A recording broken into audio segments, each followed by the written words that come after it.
Hi, everybody. Welcome to another episode of Seeds to Healing. It's just me today. It's just Ayannah today. Allie is out at summer camp with some super epic and awesome kiddos doing some good work out there, which is really exciting. So while she's at summer camp, before summer camp, we just talked about how we wanted to make sure we were on time and still have things out for you guys. So I'm doing a solo today, and then Allie will do a solo, not the next episode, but the episode after that. So this one will probably be a little bit shorter because it's just me, but um equally as important and as fun. And so, well, not as fun. It's not as fun without my co-host here, but I think there is still some good information to be given. Sorry, guys, this glare from my glasses is terrible, but there's still some really good information that can be given, and I can't wait to share it with you guys.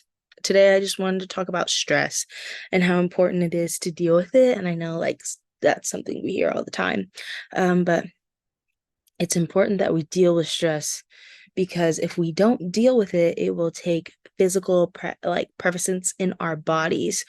So a couple of small things that we know about is like your brain can't shut off. You're thinking a lot. You can't fall asleep because your brain's going.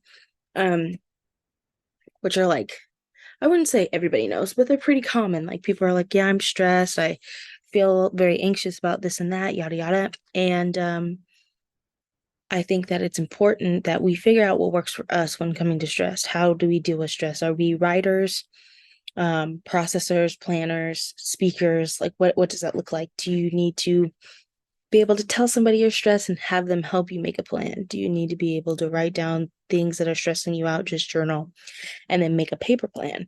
Do you need to just make a plan and go? Like how do you address stress and kind of go from there? Because it will make a physical appearance. I was laughing because Allie was like, what topic do you want to talk about?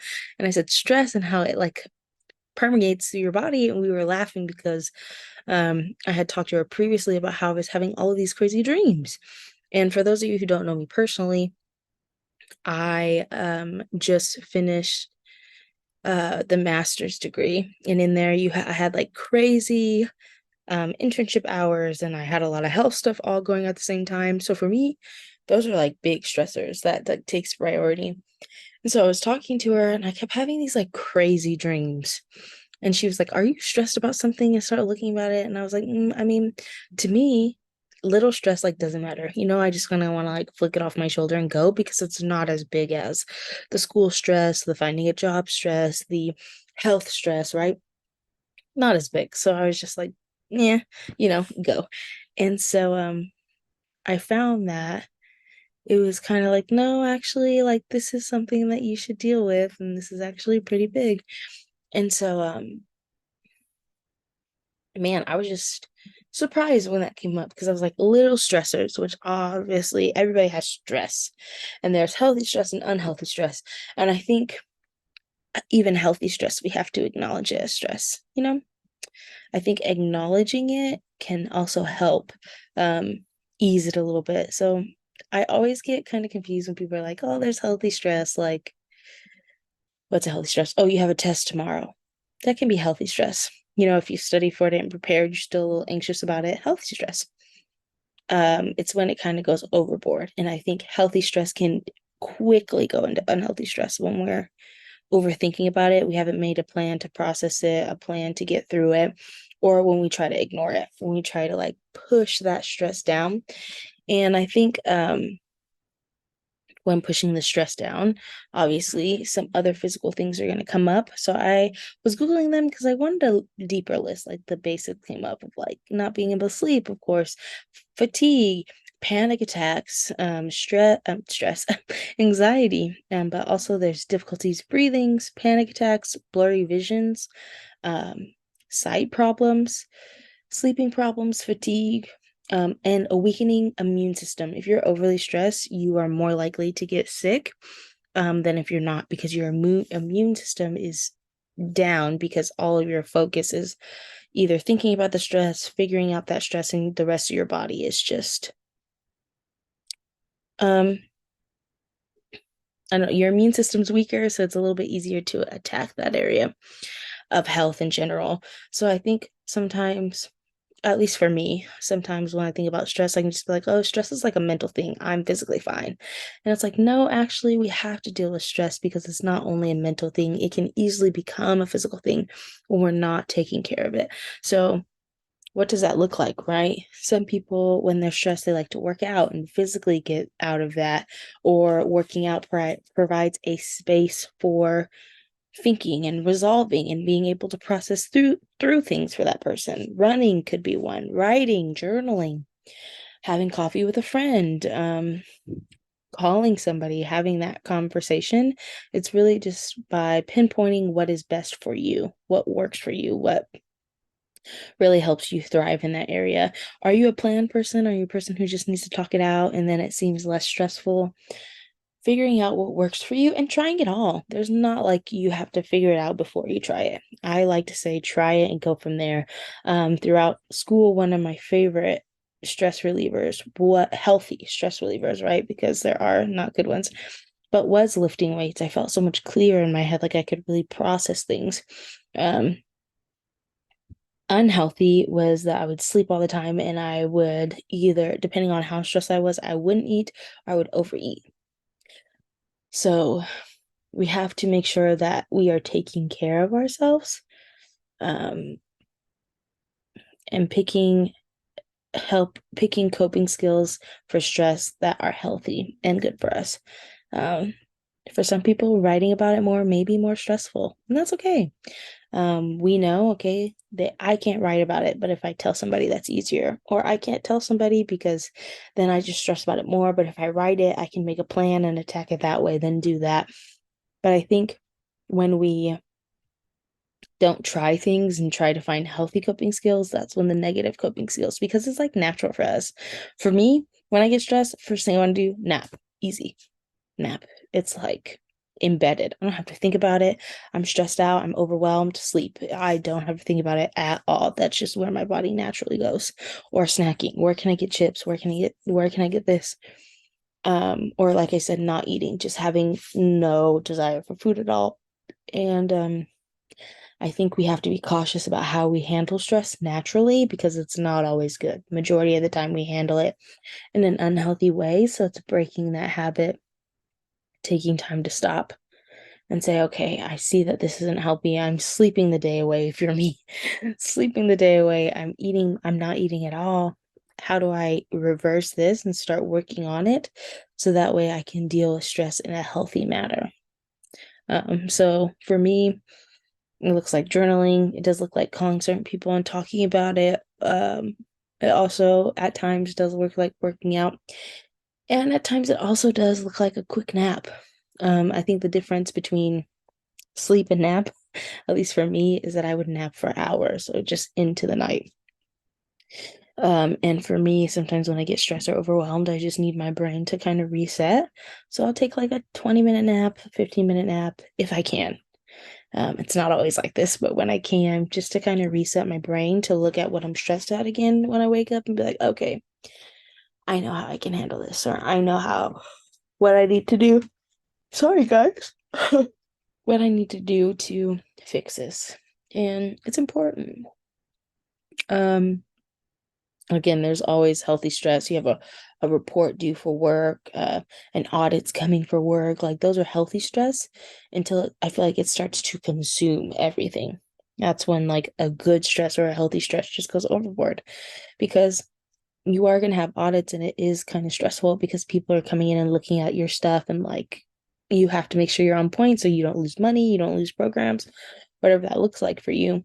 But we can't allow it to take over everything to where we're not sleeping, we're oversleeping, we're not eating, we're overeating, where it's affecting us physically. And I think, especially when it comes to work and things like that, we have to lean on several areas when it comes to work stress. We have to lean on our team. If we have a team that they're doing their job and they're helping you in that aspect, we have to lean on sometimes leaving work at work. Sometimes we just have to leave it there. You're off at 5. It will still be there at 9. Sometimes you just got to take a break from 5 to 9 the next morning. take a break, spend some time with friends, try not to think about it. Don't take it home with you. Like set those hard boundaries so that work stress can be healthy work stress. Because oftentimes we just bring it home and it's just crazy. Which is a lot easier said than done because the new agency that I am working for, a lot of it is like you can work from home, you can work from a coffee shop. And for me, sometimes working from home, I can find that even at like 7 p.m., I'm still doing work stuff. So really setting those boundaries can help with keeping it a healthy stressor and not so crazy. Um, yeah, I just think stress is gonna happen everywhere. Nobody can not have stress, it's just everywhere. But we can learn how to handle stress for ourselves better. And I wish I had a cheat sheet to like give you and be like, this is how we handle stress. But because we're all unique and we're all different and we all have different ways of operating and thinking about things and all of these things, so is our processes. We can have similar processes, like we could both like to journal, we can both like to nap, we can both like to call people and talk about it, but there's no one right, perfect way to have healthy coping skills as long as it's not damaging to your body, damaging to other people, damaging to your relationships with other people, damaging to your financial things like that, um, to your physical body, to your mental body, um, as long as it has no damage, right? So, like journaling, talking to somebody, and it's done in moderations, right? So, if you're like, oh, video games are my stressor, it can be, but watching it. Same thing with movies. Or for me, I'm going to be honest, during school, my biggest stress relief because it would help me distract was old Dr. Phil videos, talking early 2000 Dr. Phil. That was like it for me. So just making sure that we are, and I would watch it for hours, just so my brain couldn't think about whatever I was stressing about, right? And that's unhealthy. Are the videos? No. Is it that I like to have a video distract? No. But the time that I'm spending on it to avoid what's really going on and making a plan is unhealthy. So, and maybe even that's something you can look from. What do I do that's unhealthy? What is maybe the opposite? Or how can I do it less? Or what does that look like, right? Because maybe it's something that you do too much and it's coming unhealthy coping skills. So we just need to scale back. Only do those things for an hour. Take a 15-minute nap instead of a 4-hour nap. Or look at doing something completely different. So instead of overeating or not eating, I'm having a healthy snack and I'm going for a walk, right? So just allowing yourself to have some creativity and try it. If somebody says that to relieve stress, walking works for them or running, you could try it. Try it a couple of times. Don't try it once and say this is not it. Try it a couple of times. You're like, running's not for me. Me neither. Don't blame you. But maybe hiking is. Maybe you like walking on a trail through like a naturey path. Maybe you like riding. Maybe you like, I don't know, maybe showers help you like get your thoughts in order, whatever that may look like. Try things, be a little creative.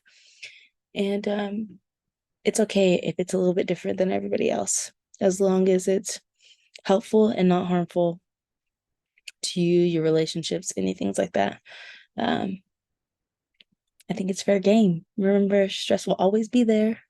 There is such thing as healthy stress. We just have to be able to name it, understand it, and make a plan and go from there. You're stressed about a test, you study for it. You're stressed about an audit, you make sure you get your team involved and you work towards it. If you're working by yourself, you set goals and timers and take breaks.